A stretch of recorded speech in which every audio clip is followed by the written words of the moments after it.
Apa jadinya? Kalau suatu hari Indonesia memutuskan untuk bergabung dengan Rusia dan Cina, bukan cuma kerjasama ekonomi, tapi betul-betul menjadi satu blok besar politik dan militer. Kira-kira apa dampaknya buat Indonesia? Dunia jadi lebih aman atau malah makin panas? Yuk, kita bahas sama-sama, karena jawabannya gak sesederhana kelihatannya. Selamat datang di Ruang Tahu.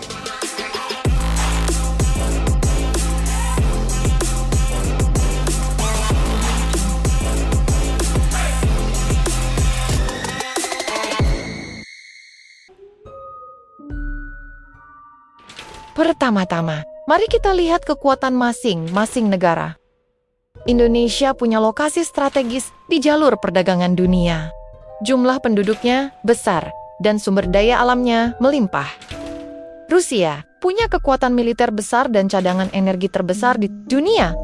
Sementara China adalah pusat manufaktur global dan pemimpin teknologi dalam banyak bidang. Kalau ketiga negara ini bersatu dalam aliansi resmi, mereka bisa membentuk blok baru yang mengancam dominasi Barat. Tapi, kerjasama seperti ini bukan cuma soal kekuatan, tapi juga soal kepentingan dan kepercayaan. Dampak ekonomi dan politik? Jika Indonesia benar-benar bergabung, maka konsekuensinya bisa besar. Negara-negara Barat seperti Amerika dan Uni Eropa mungkin akan menjatuhkan sanksi. Ekspor Indonesia bisa terganggu, terutama ke negara-negara yang selama ini jadi pasar utama. Tapi, di sisi lain, China dan Rusia bisa mengganti pasar itu dengan investasi dan kerjasama dagang.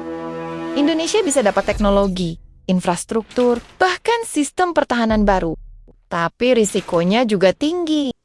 Hubungan Indonesia dengan negara demokratis bisa memburuk, dan posisi kita di ASEAN bisa terancam. Karena tidak semua negara akan setuju. Reaksi dunia. Dunia mungkin akan terbagi lagi. Seperti saat era Perang Dingin, Amerika bisa memperkuat militernya di wilayah Asia Pasifik. Negara tetangga seperti Australia, Jepang, dan Korea Selatan mungkin akan merasa terancam. Bisa jadi, perlombaan senjata baru akan muncul. Indonesia pun bisa jadi sasaran tekanan diplomatik atau bahkan intelijen. Jadi, ini bukan soal memilih teman saja, tapi juga soal konsekuensi global. Apakah ini bisa terjadi?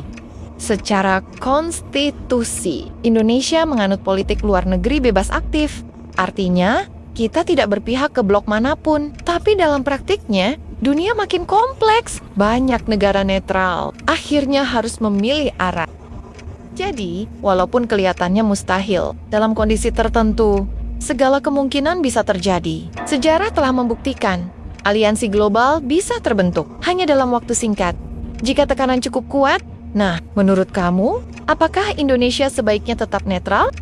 Atau justru bergabung dengan kekuatan besar seperti Rusia dan China? Yuk, tulis pendapat kamu di kolom komentar. Jangan lupa subscribe, bunyikan loncengnya, dan like jika kamu suka video ini. Sampai jumpa di video selanjutnya.